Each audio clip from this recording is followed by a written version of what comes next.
I'd like to call to order this Development Planning Committee meeting of Tuesday, August the 19th. Actually, it's Monday, August the 19th. This is incorrect on here.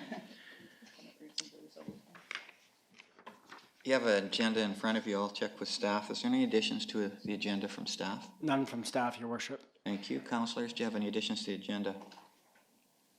No. Seeing none, any disclosure of interest from councillors?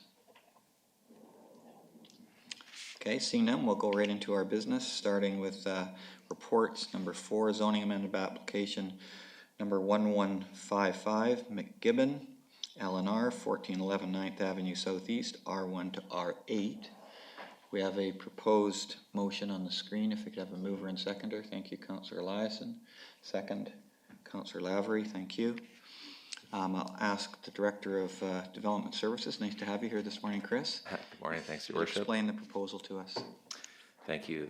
The subject parcel is located at 1411 9th Avenue Southeast. The proposal is to rezone this parcel from R1 to R8 to support the construction of a secondary suite within the lower level of a single-family dwelling that is currently under development. Site and floor plans attached to the report illustrate the applicant's intent. The parcel is relatively large at 960 square meters or thereabouts, and easily meets the requirements for the R8 zone proposed, including setbacks and parking. The proposal is supported by the OCP, and staff support the application. Great, thank you very much. And Mr. McGibbon is with us this morning. Great to have you here, Rob. Do you want to add anything to the report from Chris? No, it's pretty straightforward, thanks. Okay, just see if there's any questions at all. Council, any questions or discussion on this item?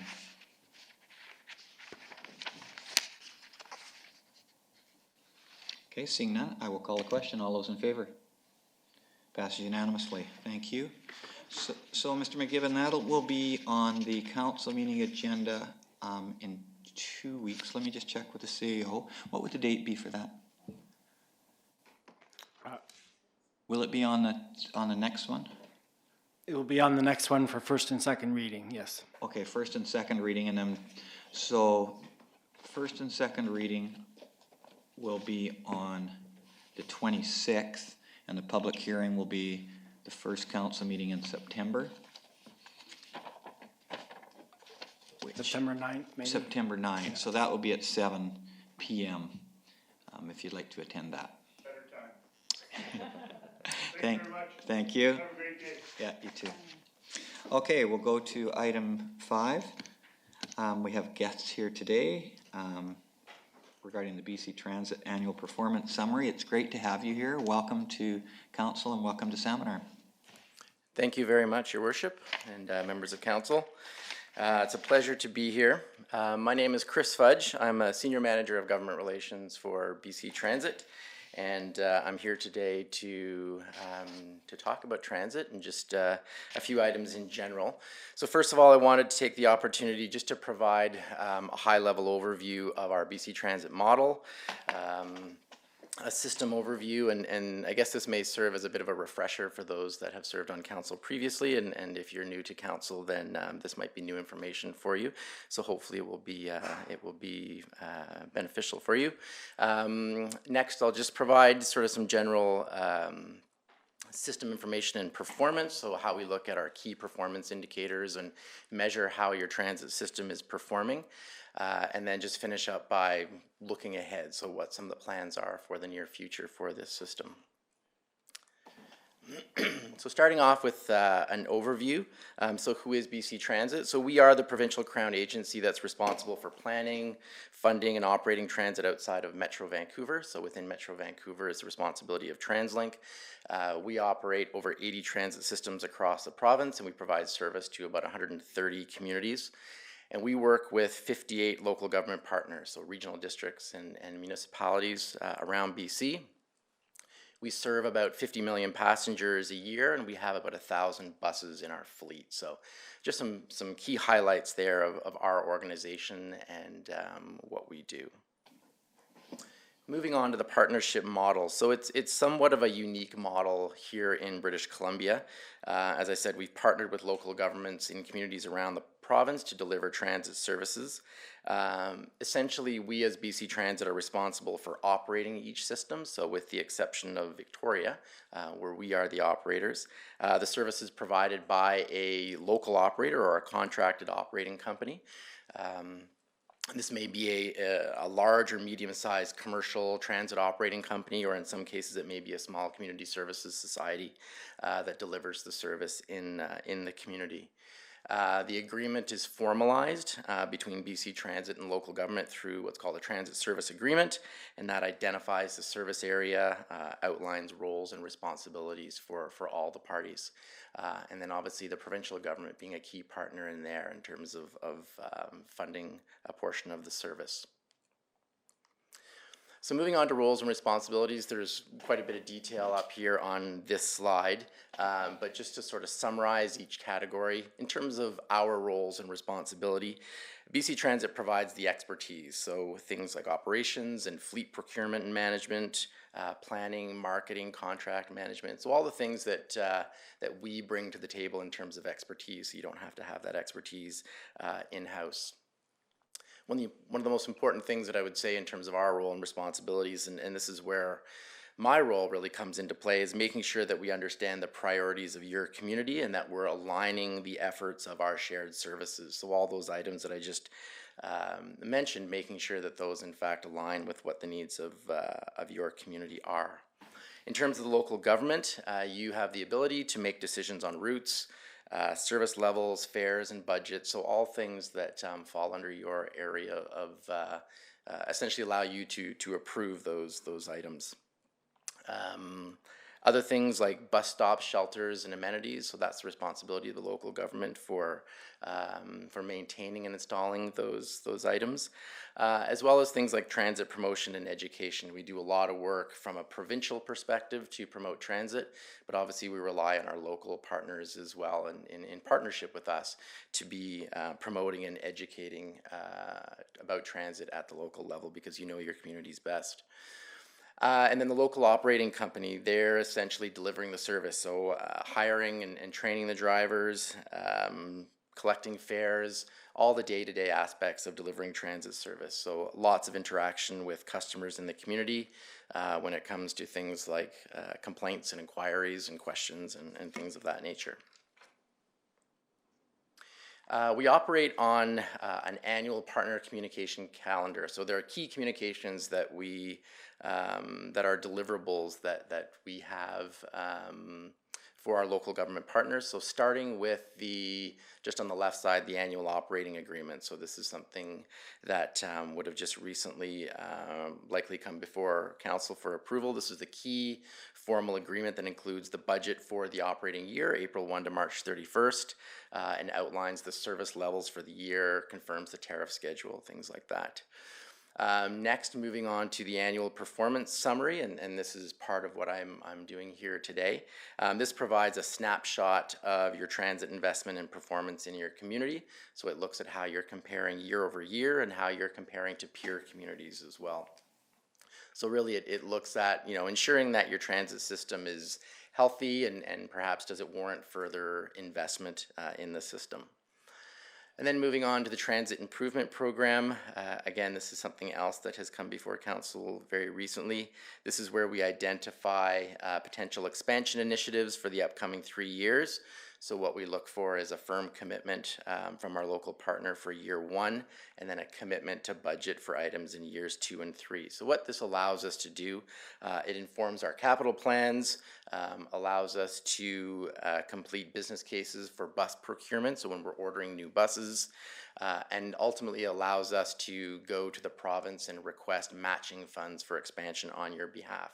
So that's something that we do in September each year, is fold that up into our service plan request to the province. And then finally, 3-year budgets. Will sort of be the next step in our next key communication to you. This is where we provide budget estimates for the coming 3 years for your base level service. So we incorporate forecasts, assumptions, any changes to your service.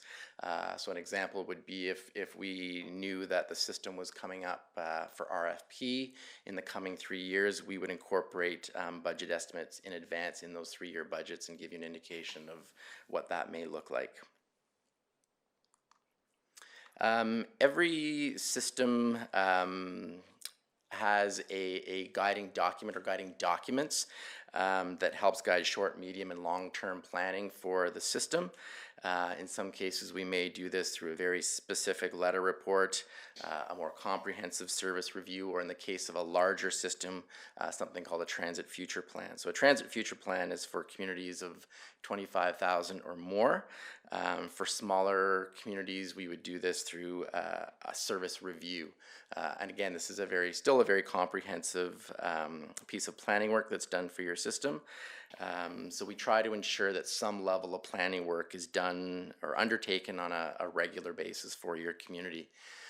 In this particular case, from what I can see, there has been sort of very regular planning review work done for the system.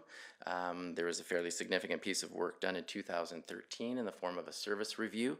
And then more recently in 2017, there was a service and ridership review. So what the service and ridership review did was look at the changes that were implemented out of that 2013 report and just look at how effective those changes were. In addition, it provided some additional options for service improvement based on public feedback. So there was a public engagement phase that was done as part of that service and ridership review, and that led us to some of the expansion options that were recently approved, which I'll touch on just in a couple of slides. So looking at just an overview of the system. So the Shuswap Transit System combines or integrates local and regional services into one transit system. So again, this is something that we try to do in many systems where you want to integrate to the best of your ability services into one key communication piece, one rider's guide, and have the system look very, very unified. So we have conventional or fixed route systems. So that's routes that are operating on a fixed schedule. So that's routes 1, 2, 3, 4, and 5. And those are the routes that are providing service just to Salmon Arm and Canoe. And then our regional services, so routes 11, 12, and 13, these are providing weekly service connecting Salmon Arm to Enderby, Eagle Bay, and Sorrento.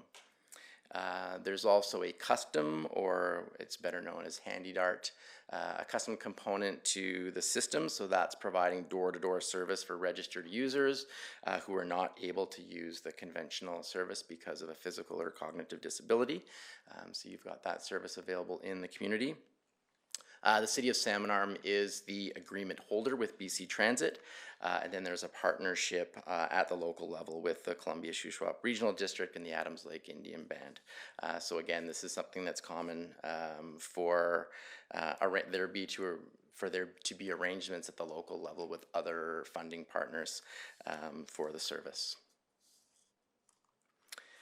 In terms of, and I refer to it as a blended service because again, this is where you've got your fixed route and your custom component that are operating as one business unit. So again, this is fairly common in systems of this size to have a blended service in place. There are about 12,000 annual service hours. Services provided to about 112,000 passengers per year. And then there is custom service that's available Monday to Friday from 8 a.m. to 4 p.m. The service provider is First Transit. So First Transit is perhaps our largest service provider in the province. So they also deliver service in other communities around BC, including the Kelowna Regional System, Central Fraser Valley, the Cowichan Valley system. So a number of systems around BC where First Transit is the operator. We utilize exclusively light-duty buses, so these are the 20-passenger Chevrolet R-Box that you would see driving around town. So again, about 20 seat capacity in those vehicles. And the funding for the system, this is an adjusted cost-sharing ratio. There is a legislated cost-sharing formula that is normally in place in a typical fixed route system, but because you have a custom component in your system and the provincial share of funding for a custom system is usually much higher, your cost sharing ratio has been adjusted. So in this case, the province is paying a higher share of the system because of that custom component. So in this case, it's been adjusted to 46.31% for the local share and 53.69% for the provincial share.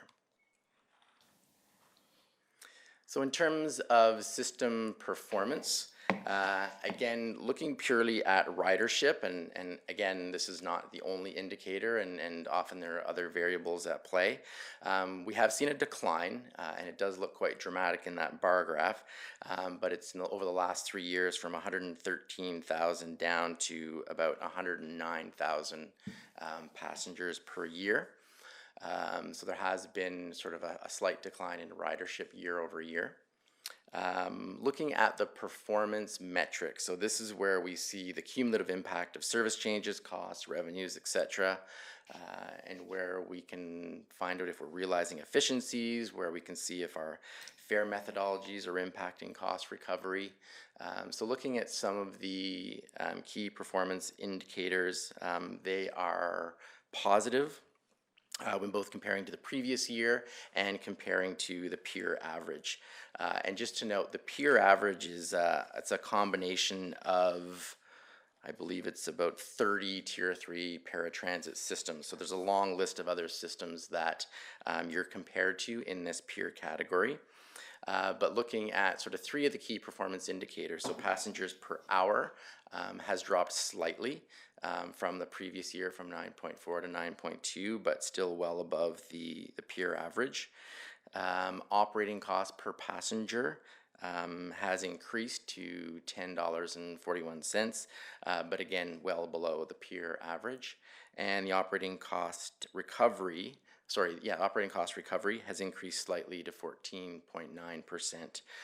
So again, that's positive in terms of a year-over-year increase and positive compared to the peer average. So looking at the KPIs overall, they do all look very positive despite that decline in ridership.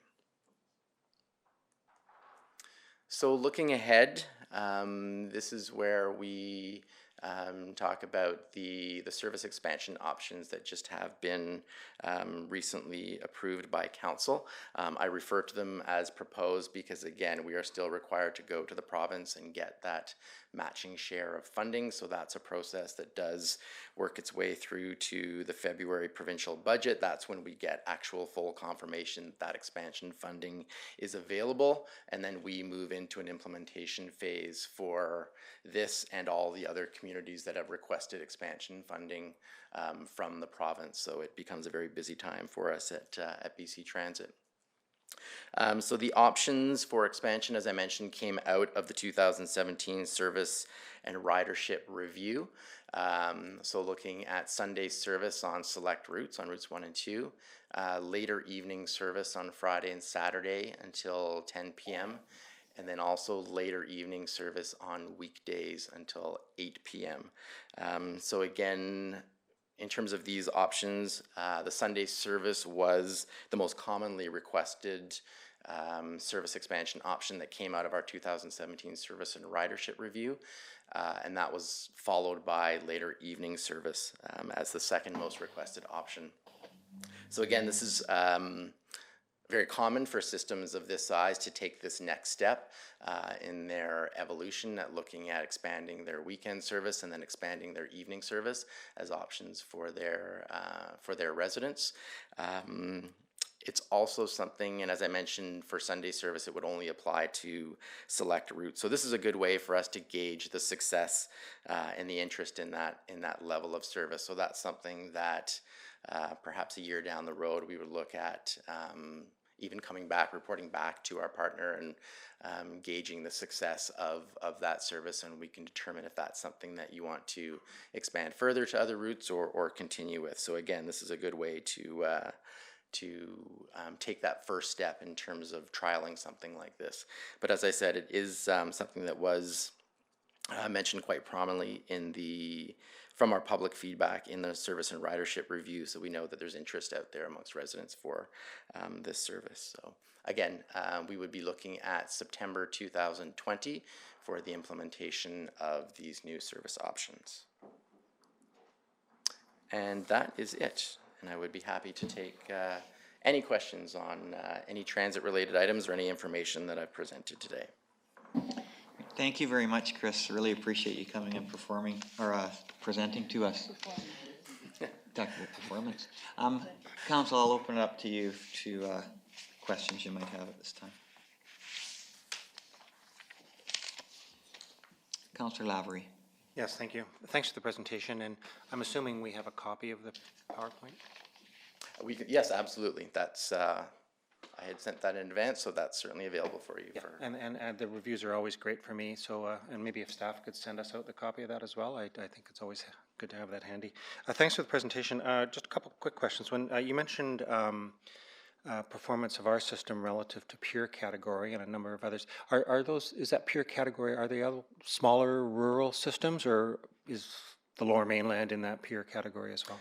It wouldn't be anything in the Lower Mainland. So it would just be our other BC Transit systems. They would be predominantly smaller rural systems. So I've got some examples here. So Revelstoke, Kimberley, Clearwater, 100 Mile House, Quesnel, Smithers, Salt Spring Island, Williams Lake, Elk Valley. Those are some examples of communities within that peer category. So similar size, but again, every system is very different. You certainly can't paint them all with the same brush, so it's something to take into mind when you're talking about that peer comparison. Great, thank you, and I've certainly learned that in terms of comparatives with a number of areas, including transit. Yes. A short while ago, there was a high-level provincial announcement of the intent of BC Transit to electrify vehicles, and I'm wondering where that is now in the stage of thinking, or how it's entered the system, and what is the future, rough timeline for the future? Yeah, thanks for asking that. So that's something that just recently, just in the last couple of weeks, we've announced our low carbon fleet program. So what that essentially does is lays out our plan for the next 10 years to get to a fully electrified fleet.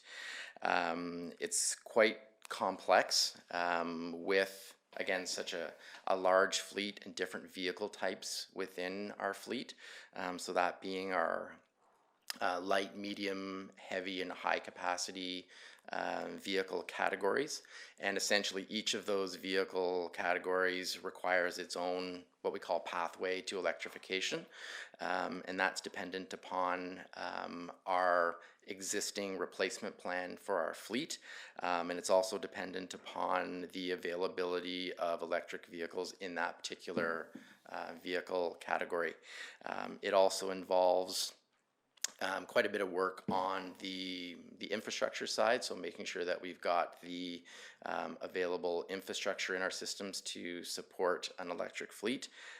It involves, partnership discussions with Fortis and BC Hydro and other partners, but essentially looking at, and there are still some unknowns to that plan, but essentially we do have this plan now over the next 10 years to get to that point. It's starting with, we've just announced the purchase of 10 electric buses for the Victoria fleet. We had trialed 2 different heavy duties, so these are the bigger 40 passenger buses, trialed 2 different types of buses in revenue service for, it was a short sort of 3-4 week period. But this purchase of 10 new vehicles will allow us to learn a lot more about how they operate in revenue service. But again, in the meantime, behind the scenes, there'll be a lot of activity in the coming years about getting to that point. But the great thing is we do have a plan in place. But as I said, there are sort of separate sub-plans for each vehicle category to get to that full electrification point. Great, thank you very much. And I can only speak for myself, but I'd love to, if you need a rural pilot project here, this is the place. Okay. Thank you, Your Worship. That's it for me for now. Thank you, Councillor Lavery. Councillor Eliason. Yeah, thanks. And just to keep on the track of vehicles, are the buses that we have in Salmon Arm, will those change at all coming up? Have we looked at the adequacy of that Chevrolet? I know that New Flyer was coming out with a medium-sized bus at some point, and that was nixed, and that was the plan for smaller communities. Is that still the case, or are we changing? I can answer that a few different ways. There's definitely a lot more options in the medium duty category than there has been historically. So we have introduced a number of new 30-foot and 35-foot medium duty buses in a number of our systems. For this system specifically, we try very hard to ensure that the vehicles are what we call right-sized for the community. So it's an exercise that we do go through on a regular basis to look at average passenger loads and try to get a sense of where we start to see some warning signs. So as I said, the vehicles here are, they're 20 seats. That can be reduced in terms, because they have wheelchair positions in there, and we also have to factor in things like strollers and mobility devices. So once we start to get up to, there's a certain threshold where you get a bit of a warning sign and say, okay, this is something that we might want to watch closely here. When your averages start to get up closer to around 16, 17, that's where it's a little more concerning. So what would happen in a situation like that? And I don't believe that is the case right now, but should we start to see the need to introduce larger buses, we would draw up a 2 or 3 page letter report, send it to staff, just outline the case for replacing the buses, outline what the differences in costs would be. Obviously most of your costs are due to drivers' wages, so they don't necessarily change, but you may have increases in terms of fuel consumption and maintenance, show you what those differences would be, and then just get the local partners' approval that we're going to make that change. And then that change would happen at the next available opportunity. So this is an exercise that I just went through in the South Okanagan. We got the approval for the replacement last fall. But that replacement bus is still not due until later this year. So there is a bit of a lag time in terms of when those buses are available. But it's essentially just saying we're having issues on this particular route, we're exceeding capacity, and just to avoid a situation where we're passing people up. So that's where we come to you and say, we want to move this vehicle up to the next category. Okay, thanks. And my next question is, the expanded service that we're looking at, generally speaking, will that increase our cost per, I know costs will go up and expenses will go up, but are we covering right now sort of the high income market, or the high fare generating market, like the Sunday and the evenings? Do you generally see a decline in communities our size when you introduce those expanded hours of service and Sunday service and late evening service, for example? So I know that right now our bread and butter is getting the most ridership at the valuable times. Will we see our comparison to peers come closer to theirs with that? I would say yes. So that I've done many of these presentations recently in other systems, and in some cases it was a year after a service expansion, and that's exactly how I demonstrated it. So where I was showing the performance KPIs, I also include another table which talks about your return on investment. In this particular case, there was a positive return, but you were seeing those KPIs go down as a result of the expansion. It can take anywhere from, and this can be argued even within our staff internally, anywhere from 1 to 3 years sometimes for a service adjustment like that to really set in. So it's difficult to say. It's if there is real pent-up demand and the community has changed where there are perhaps more options available for social activities, recreational activities in the evening and on Sunday, then we would think that the ridership would reflect that and you'd start to see more of an immediate benefit. So again, I'd probably defer to you. You know the community best, so it's I guess I've seen it go both ways. But yes, I think you will likely see sort of an adjustment in those KPIs, but you may actually see a good positive return on the investment you've made just because that demand really is waiting there for that opportunity. Thank you. Thanks, Councillor Eliason. Councillor Wallace Richmond. Thanks, Your Worship. Thank you for the presentation. Does BC Transit keep any metrics on the value added of public transportation versus private transportation? So while we know that it costs, their bus rides are subsidized. I mean, car trips are also subsidized too. And the reason I ask is because in terms of getting the province to green light our request for expansion, as a municipality, what role can we play in that? And are there metrics that would support, putting kids on buses rather than moms driving kids individually to town? I know I'm a mom, I do that all the time, but I think those would be very interesting numbers to be able to see.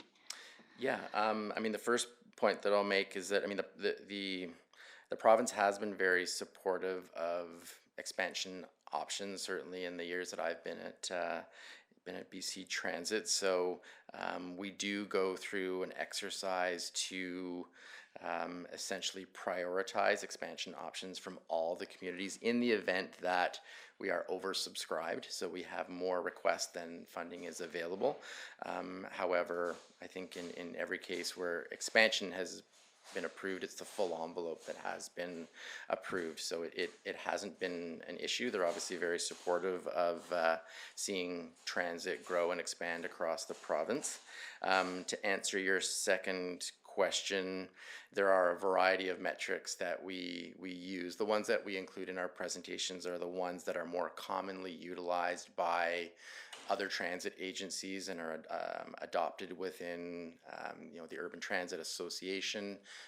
So they're the ones that we tend to report back on. But again, you can go pretty deep in terms of measuring the benefits of transit against other modes of transportation. Okay. Absolutely, I just don't have those All right. here with me. Thanks. And then my last question would be, is it possible for you to put us in touch with someone at BC Transit who could help our social agencies negotiate requests for subsidized passes? Because I understand there is a program where an agency can buy a number of passes at a deep discount to provide to clients, and I'm chair of the Social Impact Committee, and we haven't had much luck finding the right person to better understand that offering. Sure. So first of all, I'm always sort of that first point of contact. Okay. That's a big part of my role, just to help you sort of navigate things on my end. So by all means, Okay. you can certainly feel free to reach out directly to me. There is a provincial pass program called the BC Bus Pass program. So that's a pass that is offered through the Ministry of Social Development and Social Innovation. I think I have that ministry name right. It does change. But that's available for persons with disabilities and low-income seniors, so there's some qualification there.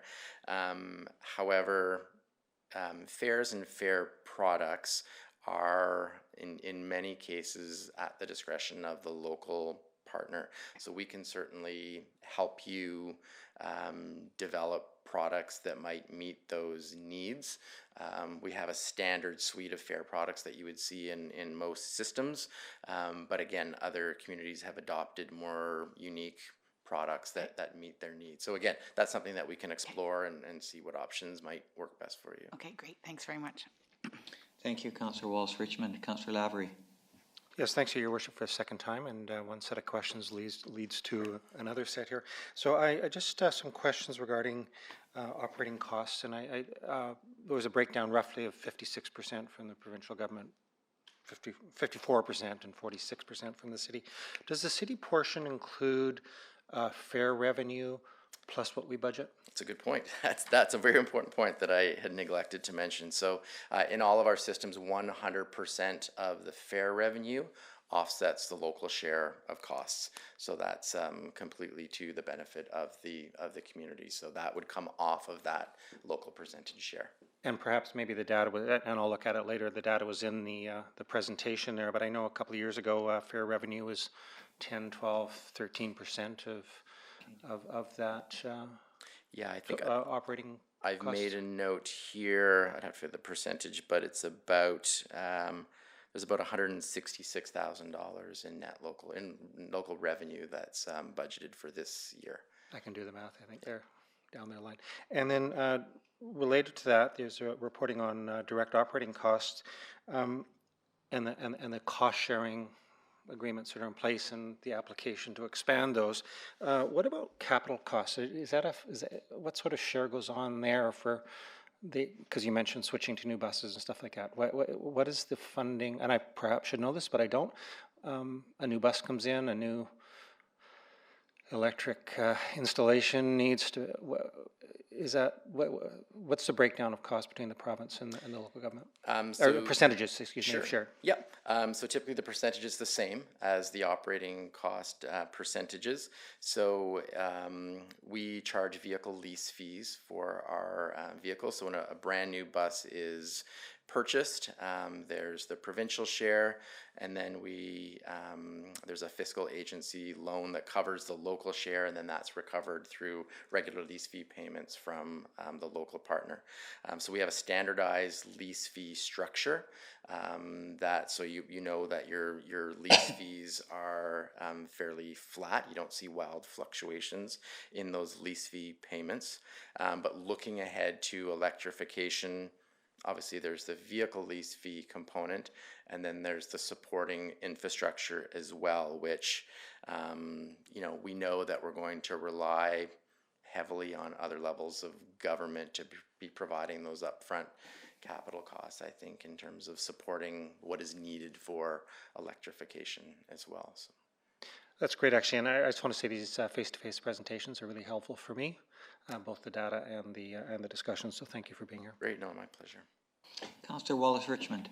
Thanks for a second opportunity. I did fail to mention, if you could pass on our thanks to Shuswap Transit.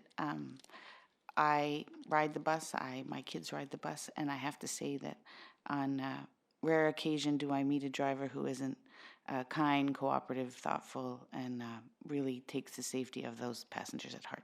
I will certainly pass that on. Thank you for that. Thank you, Councillor Wallace Richmond. Do councillors have any other questions for Chris this morning? Okay, Chris, I just have a couple of questions. The percentage of that municipalities provide were 46-54. Is that about normal for communities under 25,000? Like, is it about a 50-50 split, give or take 5%? It is normally about a 50-50 split. It is reflective of the custom component in your system, so that's probably making it a bit more advantageous for you. There's probably other similar size systems that don't have the level of custom service that you do. It's a little more limited, so the local share would be higher.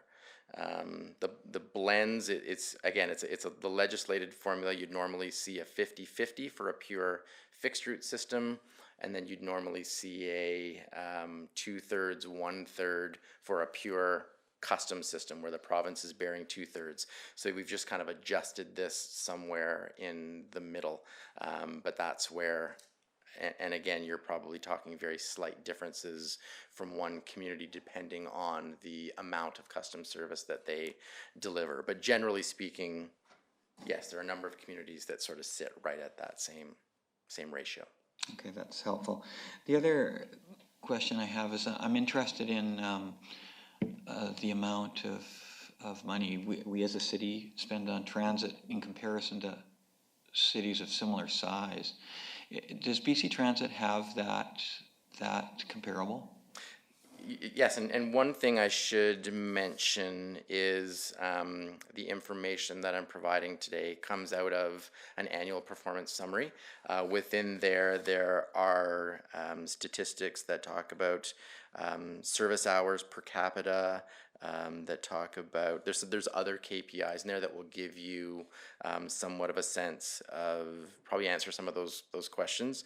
And again, those are compared to previous year and compared to peers as well too. So this is a report that's made available to all communities on an annual basis, and you can go back many, many years, sort of looking at that longer term trend. So there is more information that's available in our annual performance summary. I try to just narrow it down to some of those key indicators for the benefit of the presentation. Okay, so one of the comparables shows how much different communities support transit money-wise.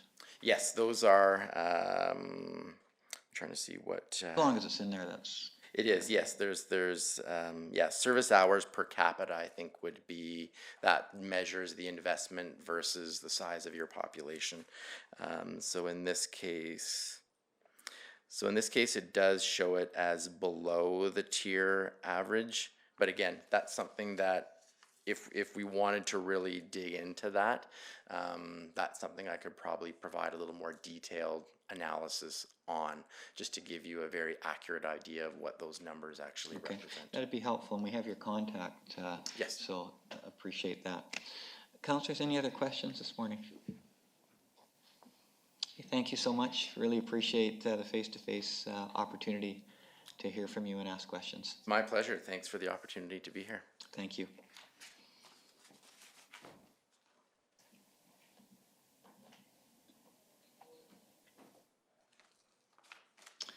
Okay, we have a motion for adjournment. Moved by Councillor Wallace Richmond, seconded by Councillor Cannon, that the Development and Planning Services Committee meeting of August 19, 2019 be adjourned. All those in favor? Great. As council knows, we have two other things happening. One, we're going to meet in room 100 for a bit, and then our Anashki guests will be here at 10 o'clock. Thank you very much.